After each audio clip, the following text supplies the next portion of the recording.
Welcome to iDream media.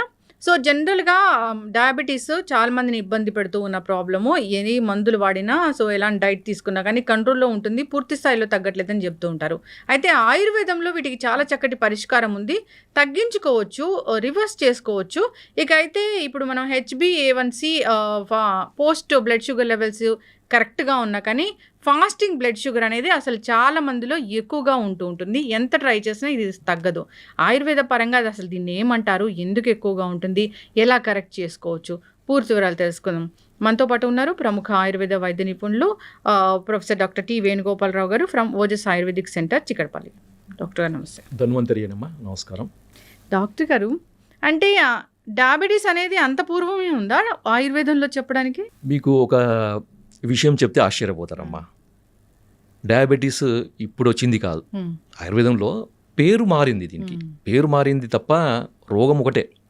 ఆయుర్వేదంలో ప్రమేహ రోగం, ముఖ్యంగా మధుమేహం, అంటే 20 రకాల ప్రమేహాలని సరిగా ట్రీట్మెంట్ చేయకపోతే, అంటే సరైన సమయంలో ట్రీట్మెంట్ చేయకపోతే అది మధుమేహం కింద మారుతుందని ఆయుర్వేదంలో చెప్పారు.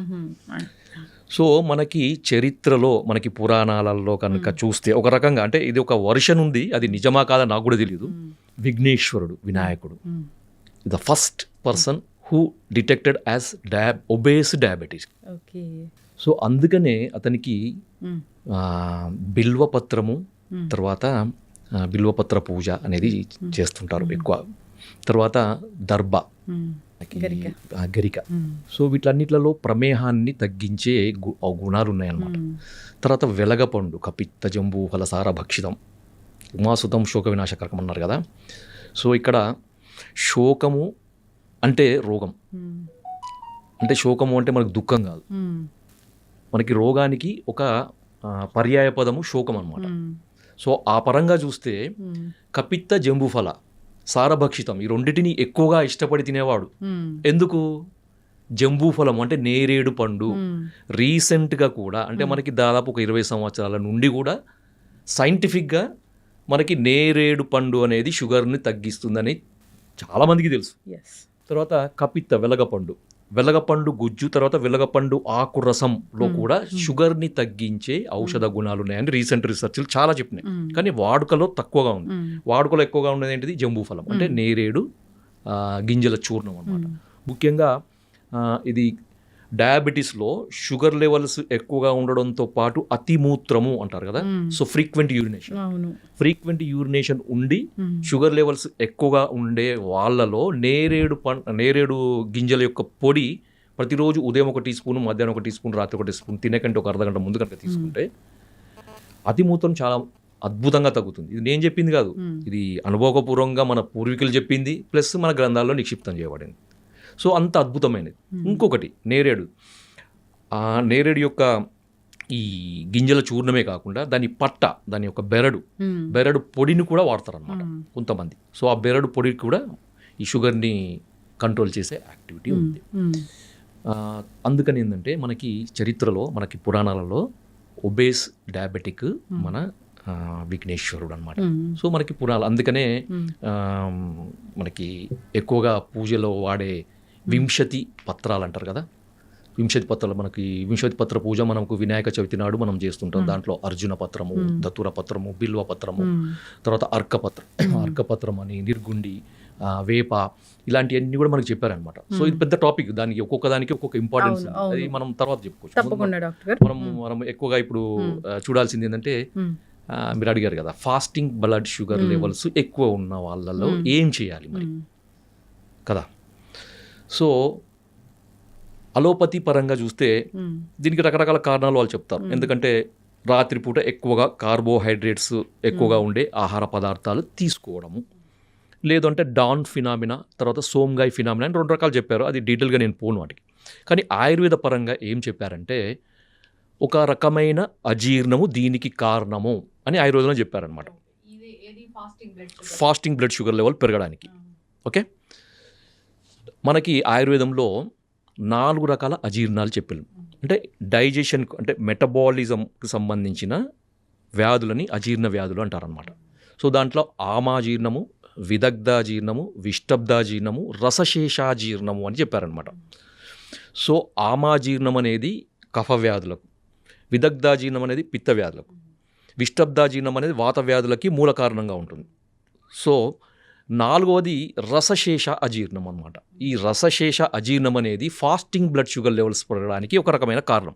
సో ఇది ఆయుర్వేద గ్రంథాల్లో చెప్పినప్పటికీ అది ఒక అంటే పూర్తిగా దాన్ని వివరంగా చెప్పలేదన్నమాట, ఒక సంక్షిప్తంగా చెప్పారు. దాన్ని డీకోడ్ చేయాల్సిన అవసరం ఉంటుంది. సో మా ఎక్స్పీరియన్స్లో మా ఒక టీమ్ ఆఫ్ ఆయుర్వేదిక్ డాక్టర్స్, ఒక సీనియర్ డాక్టర్స్ దీన్ని డీకోడ్ చేసినప్పుడు మనకు అర్థమైందనమాట. సో వేల మంది, దాదాపు రోజుకి ఒక 100 నుంచి 150 మంది డయాబెటిక్ పేషెంట్ని చూసే ఆయుర్వేద వైద్యులు ఉన్నారు మా టీంలో. సో వాళ్ళందరి యొక్క అనుభవంతో, ఏండ్ల ఎత్తరబడి ఉన్న అనుభవంతో, వాళ్ళకున్న హిస్టరీని మనం పూర్తిగా దాన్ని మనము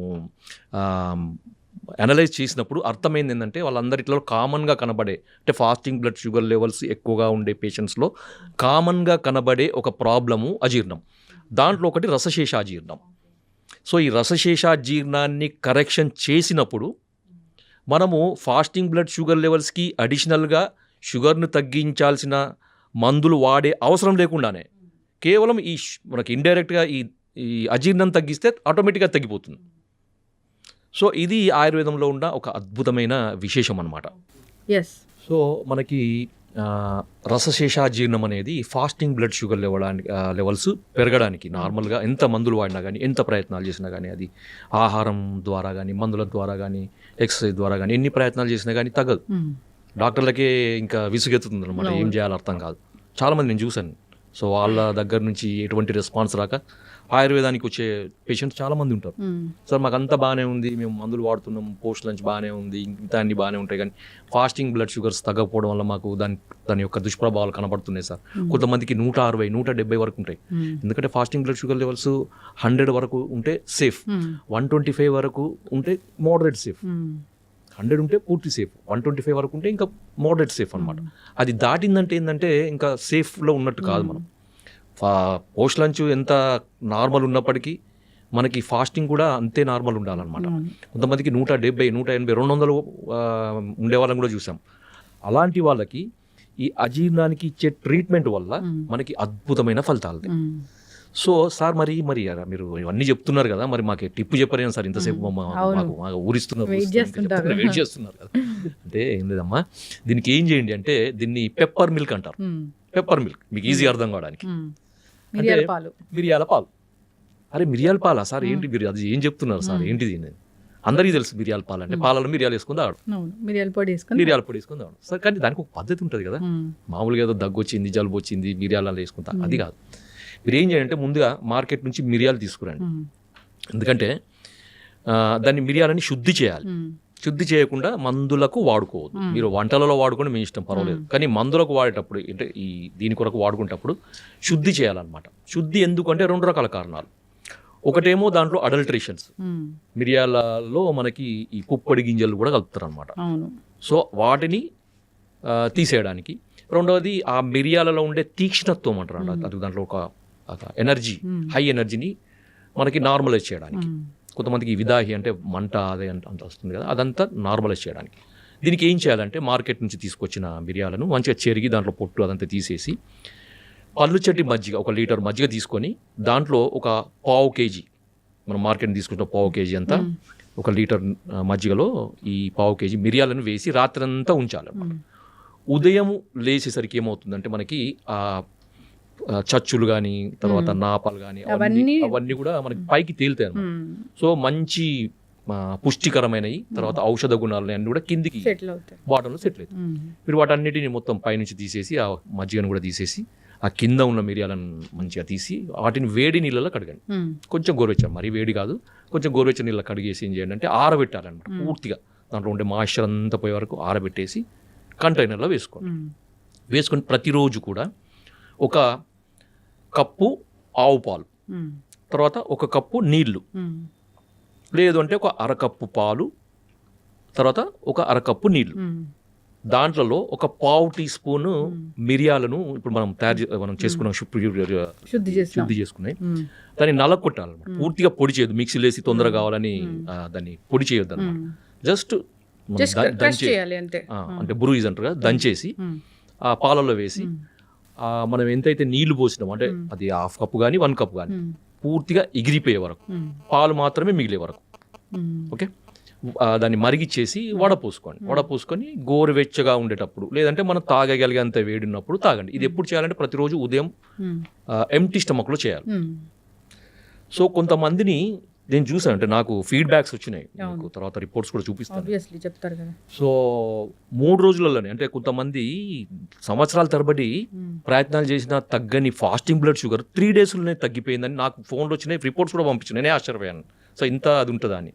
కొంతమందికి వారం రోజులు, కొంతమంది 10 రోజులు. అంటే ఈ అలోపతి మెడిసిన్స్ కంటే ఫాస్ట్గా కూడా మనకి ఫాస్టింగ్ బ్లడ్ షుగర్ లెవెల్స్ తగ్గుతాయి. అంటే ఇంకొకటి ఏంటంటే, అందరు అడుగుతారు, సార్ మరి ఇది తీసుకున్నప్పుడు అలోపతి మెడిసిన్ బంద్ చేయాలా? లేదు, వాడాల్సింది. అది వాడుకుంటూ, అది వాడినా కానీ తగ్గని పరిస్థితులు ఉన్నప్పుడు మాత్రమే ఇది అడిషనల్గా వాడండి. కానీ పూర్తిగా అది మానేసి వాడకూడదు. బాగా చెప్పారు డాక్టర్ గారు. చాలా మంది అయితే అవి మానేయండి, ఇవి వాడండి అంటారు. అవి మానేయండి, అలోపతి మందులు మానేయండి అనగానే సో కాంప్లికేషన్స్ వచ్చి ఇబ్బంది పడిన సందర్భాలు మనం చాలా ఉంటాయి. అది అంటే ఒక డేంజర్ పరిస్థితి. ఎందుకంటే మనకి ఇప్పుడు చూడండి, సింపుల్, ఇప్పుడు ఒక మనకి స్టేటస్, మనకి బాడీలో ఒక సమతుల్యత అనేది మందుల వల్ల ఇట్లా మెయింటైన్ అయింది. ఒక 3 పిల్లర్స్ ఉన్నాయి అనుకోండి, 3 మెడిసిన్స్ మీద సపోర్ట్ మీద ఉంది మనది. సో ఆ 3 మెడిసిన్స్ ఒకటిసారి తీస్తే ఏమవుతుంది? అవును, ఒకటిసారి కొలాప్స్ అవుతుంది. దానికి ఏంటంటే మనకి ఒక మెడిసిన్ తీసేయండి, మనకు ఆయుర్వేదిక్ మెడిసిన్ సపోర్ట్ ఇవ్వండి. స్లోగా ఆయుర్వేదిక్ మెడిసిన్ సపోర్ట్ స్ట్రాంగ్ అయ్యే వరకు అలోపతి మెడిసిన్ ఉంచండి, తర్వాత దాన్ని తీసేయండి. అవును. సో దాని తర్వాత ఇంకొక మెడిసిన్ వైద్యులు చెప్తా ఉంటారు అట్లా. సో ఇలాంటి ఏముంది, వాడుకోవచ్చు. దీనివల్ల ఎటువంటి నష్టం ఉండదు. ఎందుకంటే ఇది పనిచేసే విధానం, అది పనిచేసే విధానం రెండు కూడా డిఫరెంట్ గానే ఉంటాయి. కాబట్టి దీనికి దానికి ఎటువంటి కాంట్రాస్ట్ ఉండదు, ఇబ్బందులు ఉండవు, ఖచ్చితంగా వాడుకోవచ్చు, ఏం ప్రాబ్లం ఉండదు. చాలా చక్కగా చెప్పారు డాక్టర్ గారు. అంటే ఇది ఎందుకు వస్తుంది అంటే రూట్ కాజ్ చాలా చక్కగా చెప్పారు. మరి దాన్ని కరెక్ట్ చేయాలంటే టిప్స్ ఉన్నాయి. సో అది ఫుడ్డే. ఇప్పుడు మిరియాల పాలు అంటే ఆ పాలని ఎట్లా తయారు చేసుకోవాలనేది కూడా చాలా చక్కగా చెప్పారు. ఆ మిరియాలు తెచ్చుకోవాలి, మజ్జిగలో నానబెట్టుకోవాలి. సో పైన తేలినంత తీసేయాలి, మజ్జిగను కూడా పడేయాలి, వీటిని పొడిలాగా చేయాలి. అప్పుడు వేడి నీళ్ళలో కడిగి పొడిలాగా చేసుకొని ఆరిన తర్వాత పూర్తిగా ఎండిన తర్వాత బాగా డ్రై అయ్యాక, లేదంటే ఫంగస్ వస్తుంది. అవును, బాగా డ్రై చేసుకొని ఆ పొడి వాడుకుంటే సరిపోతుంది. చాలా మంచి సింపుల్. ఎందుకంటే మనకి రసశేషాజీర్ణాన్ని తగ్గించగలిగే ఔషధ విలువలు ఉన్నది మనకి ఈ మిరియాలు అనమాట. మిరియాల పాలు, అది ఆయుర్వేద గ్రంథాల్లో ఉంది. పెప్పర్ మిల్క్ అంటారా? Pepper milk. సో ఇది ఎట్లా చెప్పారంటే, ఇది రసధాతువుని సరైన క్రమంలో సరిగ్గా తయారయ్యేటట్టు చేస్తుంది అని ఆయుర్వేద గ్రంథాల్లో చెప్పారనమాట. అంటే రసధాతువు అజీర్ణము, అంటే మెటబాలిజం, రసధాతు యొక్క మెటబాలిజం సరిగా కానప్పుడే అది ఫాస్టింగ్ బ్లడ్ షుగర్ పెరగడానికి కారణమవుతుంది. ఇది చాలా సైంటిఫిక్గా చాలా ఎక్స్ప్లెయిన్ చేయొచ్చు. ఇంకొకటి తర్వాత సార్ ఇంకా కొంచెం వీటికి అడిషనల్గా ఇంకేమైనా మెడిసిన్స్ ఉంటాయా? ఇది కాకుండా ఇంకా ఉంటాయి అంటే ఉంటాయి. సో దాంట్లో మనకి ఈ అజీర్ణానికి సంబంధించిన మందులు ఆయుర్వేదంలో చాలా ఉన్నాయి, చాలా అంటే చాలా ఉన్నాయి. అదొక పెద్ద చాప్టరే మనకి ఆయుర్వేదంలో చాలా ఎక్స్ప్లెనేషన్ చెప్పినాడు. ఎందుకంటే సకల రోగాలకి మూల కారణము అజీర్ణమే. అశీతివాత రోగాలకి విష్టబ్దాజీర్ణం అని చెప్పాం కదా. సో వాత రోగాలకి విష్టబ్దాజీర్ణము, సో పిత్త రోగాలకి 40 రకాల పిత్త రోగాలకి విదగ్ధాజీర్ణము, 20 రకాల కఫ రోగాలకి ఆమాజీర్ణము అని. సో ఇది అజీర్ణం అనేది పెద్ద చాప్టర్, దానికి రకరకాల మందులు ఉన్నాయి. ఇప్పుడు మనకి రసశేషాజీర్ణం కానీ ఇతర రకాల అజీర్ణాలు కానీ వాటికి ఒక అద్భుతమైన ఆయుర్వేదంలో మనకి బసవరాజ్యం అనే గ్రంథంలో ఒక మంచి మందు చెప్పారు. సో దాని పేరు అజీర్ణ బల కాలానలం. మీరు మళ్ళీ చెప్తాను, మళ్ళీ గుర్తుపెట్టుకోండి, మీరు కావాలంటే మళ్ళీ రాసుకోవచ్చు. అజీర్ణ బల కాలానలం. సో ఇది మేము కొంతమంది పేషెంట్లకి అడిషనల్గా ఇచ్చి మంచి రిజల్ట్స్. అంటే మేము షుగర్ ఉన్నప్పుడు షుగర్ని తగ్గించే మందులు వాడం మేము ఎక్కువగా. సో దానికి మూల కారణమైంది ఏ అజీర్ణం అనేది పనిచేస్తుంది అక్కడ, ఆ పేషెంట్లో ఏ అజీర్ణం ఉంటుంది అనేది అనలైజ్ చేసి దానికి తగ్గట్టు ట్రీట్మెంట్ ఇస్తే ఆటోమేటిక్గా షుగర్ లెవెల్స్ తగ్గుతాయి. అడిషనల్ మందులు వాడాల్సిన అవసరం లేకుండా నార్మల్ ఉంటుంది అనమాట. సో ఇది కాన్సెప్ట్ అనమాట ఆయుర్వేదంలో. అంతే తప్ప షుగర్ పెరిగింది, షుగర్ తగ్గించే మందులు వాడండి, ఇది ఎప్పుడు లైఫ్ లాంగ్ ఇట్లా ఉంటుంది. ఈ షుగర్ తగ్గడానికి ఆయుర్వేదం మందులు ఎందుకు, అలోపతి మందులు కూడా ఉన్నాయి కదా, ఇన్సులిన్ కూడా ఉంది కదా. చక్కటి ఇన్ఫర్మేషన్ డాక్టర్ గారు. ఇబ్బంది పడుతున్న వాళ్ళు కాంటాక్ట్ చేయాలని కోరుకున్నామండి. సో అంతేకాదు దీన్ని వాడుకోవచ్చు, చాలా వెరీ సింపుల్. ఇది ఈ పెప్పర్ మిల్క్ తయారు చేసి తీసుకోవడం కూడా ప్రతిరోజు తీసుకున్నారు. డయాబెటీస్ ఉందా లేదా, ఫాస్టింగ్ బ్లడ్ షుగర్ పెరిగిందా అది కాదు, ఎట్లయినా మామూలుగా కూడా తీసుకోవచ్చు. మామూలుగా నాన్ డయాబెటిక్ వాళ్ళు కూడా తీసుకోవచ్చు, దీంట్లో ఏం ప్రాబ్లమ్ లేదు. షుగర్ ఉన్న వాళ్ళే తీసుకోవాలని ఏం లేదు. అవును, ఇది జీర్ణానికి సంబంధించిన ఇష్యూని క్లియర్ చేస్తుంది కాబట్టి చక్కటి ఇన్ఫర్మేషన్ అండి. ధన్యవాదాలు. ధన్యవాదాలు. జై ధన్వంతరి.